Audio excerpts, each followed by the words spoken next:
तो कैसे हैं आप सब लोग? ओपनहाइमर देख ली, बारबी भी देख ली, दोनों ही देख ली तो बड़े रंगीन मिजाज हो तुम तो फिर। चलो जिन्होंने नहीं देखी उनको मैं पहले ही बता दूं, स्पॉइलर नहीं देने वाला मैं, और ना ही ये मूवी रिव्यू है। तो वीडियो पूरी देख कर जाओ क्योंकि इस वीडियो में हम ये डिस्कस करेंगे कि क्यों ये दोनों मूवीज ट्रेंडिंग में हैं। इसका एग्जैक्ट टू द पॉइंट जवाब इस वीडियो में मिलने वाला है। So let's get started.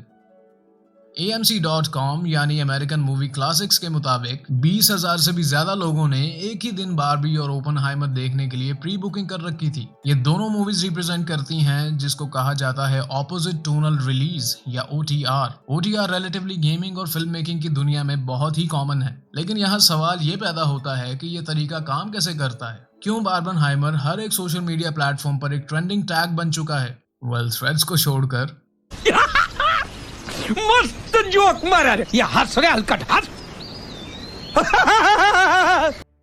तो क्या ऐसी चीज है जो OTRs को इतना पावरफुल बनाती है कि फिल्म मेकर्स कहते हैं पैसा ही पैसा होगा। मस्त।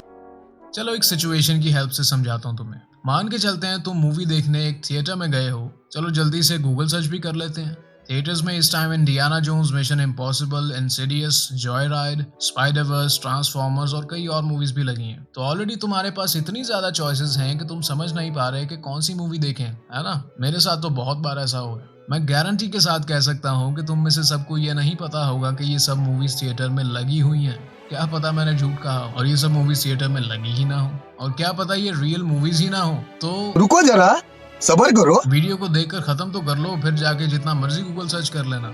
तो भाई बात ये है कि अगर तुम मूवी देखने जा रहे हो तो तुम एक्शन से भरी ब्लड पंपिंग इंडियाना जोन्स और एक और action packed movie mission impossible एक के बाद दूसरी नहीं देखोगे। हाँ, क्रेजी मूवी फैंस जिसमें मैं भी शामिल हूँ दोनों भी देख सकते हैं, लेकिन मास ऑडियंस एक ही देखेंगे क्योंकि दोनों मूवीज का जॉनरा एक ही है, राइट? ये कंपेटिटिव फिल्म्स हैं, मतलब इनका टारगेट सेम ऑडियंस है और ये बॉक्स ऑफिस पर कम्पीट कर रही हैं। इनकी थीम्स और रेटिंग्स ऑलमोस्ट सेम हैं क्योंकि दोनों को ही तुम एक्शन फिल्म्स या फैमिली फिल्म्स कह सकते हो। सब लोगों का एक प्रेफर्ड जॉनरा होता है और इस एक जॉनरा को 2 बार देखना शायद नॉट अ ग्रेट आइडिया। जैसे तुम सब की सब 100 मूवीज एक साथ 2 दिन के अंदर बैक टू बैक देख लो और तुम्हें ये पता चले कि असली विलन तो हमारे अंदर ही छुप कर बैठा है। अब सबको पता था कि जुलाई 21 बारबी और ओपनहाइमर दोनों की रिलीज डेट है। यही सोच रहे हो ना कि सबको कैसे पता? इसका बहुत ही सिंपल आंसर है मीम्स। जी हाँ, मीम्स, बहुत सारे मीम्स। आप में से ऑलमोस्ट सभी ने सोशल मीडिया पर दोनों मूवी से रिलेटेड मीम्स तो देखे ही होंगे। आमतौर पर स्टूडियोज के लिए 2 कंपैरेटिव मूवीज को एक ही दिन रिलीज करना अच्छा आइडिया नहीं माना जाता। अगर इंडियाना जोन्स और मिशन इम्पॉसिबल एक ही दिन रिलीज होती हैं तो हमारे पास एक ही चॉइस होगी कि कौन सी देखी जाए, राइट? लेकिन थ्योरी ये है कि ओपनहाइमर और बारबी अपनी अपनी अलग ऑडियंस अट्रैक्ट करते हैं।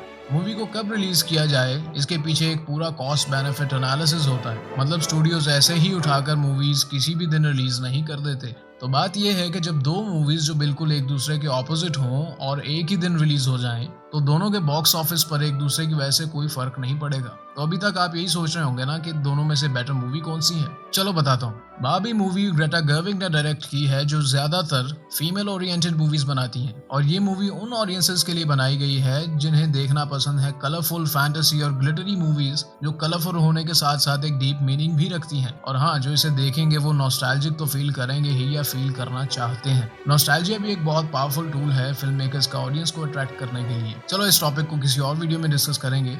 तो हाँ, दूसरी तरफ ही ओपनहाइमर क्रिस्टोफर नोलन की फिल्म है। अगर आप मूवीज लवर हैं तो Inception, Dunkirk, Interstellar, Batman trilogy या टेनेट जैसी मूवी का तो आपको पता ही होगा, ये इन्हीं की मूवीज हैं। नोलन की अक्सर मूवीज हेविली साइंस बेस्ड होती हैं और ये ऑडियंस के माइंड के साथ खेलना पसंद करते हैं, और इनका फिल्म मेकिंग का तरीका बिल्कुल ऑर्डिनरी नहीं होता।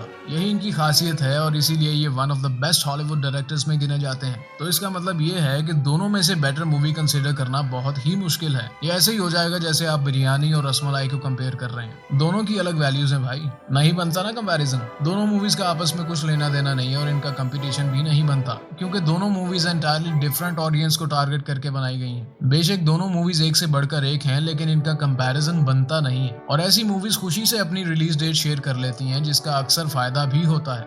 इन दोनों मूवीज का एक ही दिन रिलीज होने का कॉन्सेप्ट लोगों को फनी भी लग सकता है, और अगर ऐसा हो तो लोग बनाते हैं मीम्स। तो जब मीम्स आते हैं तो लाइक्स आते हैं, और जब ज्यादा लाइक्स आते हैं तो और भी ज्यादा मीम्स आते हैं। और इस स्ट्रैटेजी से मूवीज की फ्री में एडवर्टाइजमेंट होती है जो लोग मीम शेयर करके खुद ही कर रहे होते हैं, और हर तरह से फिल्म मेकर्स को इसका सिर्फ फायदा ही फायदा है। बहुत हद तक वायरल होना टिकटॉक से रिलेटेड होता है क्योंकि इस पे शॉर्ट कंटेंट ज्यादा कंज्यूम किया जाता है। किसी भी एक स्पेसिफिक सोशल मीडिया प्लेटफॉर्म पर बहुत तेजी से मीम शेयर होते हैं, राइट, और ये वायरल भी हो जाते हैं। आजकल ऑलमोस्ट सब प्लेटफॉर्म्स पर शॉर्ट कंटेंट ज्यादा देखा जाने लगा है, जैसे memes, reels, TikTok videos, YouTube shorts वगैरह। और जब चीजें छोटी हों तो इन्हें दिमाग में बिठाना भी आसान होता है। तो ऐसे में आपको कोई भी बता देगा कि ये चीज ट्रेंडिंग में जा रही है। आप खुद भी जब सोशल मीडिया पर जाएंगे तो आपको कोई ना कोई वायरल चीज देखने को मिल ही जाएगी, और ये सिलसिला काफी देर तक चलता ही रहता है जब तक मूवीज एक लार्ज नंबर ऑफ ऑडियंस ना कंज्यूम कर ले। वेल कंग्रेचुलेशंस, आपने अचीव किया है यूट्यूब वॉचिंग में एक नया लेवल। तो अगर ये आवाज पहली बार सुन रहे हो तो सब्सक्राइब करके घंटा बजा दो, क्योंकि यहाँ लगता है आपके दिमाग के लिए शानदार बुफे। और लाइक बटन को ऐसे दबाओ जैसे आपके पैसे उधार लेकर गायब हो गया हो। Thanks for watching.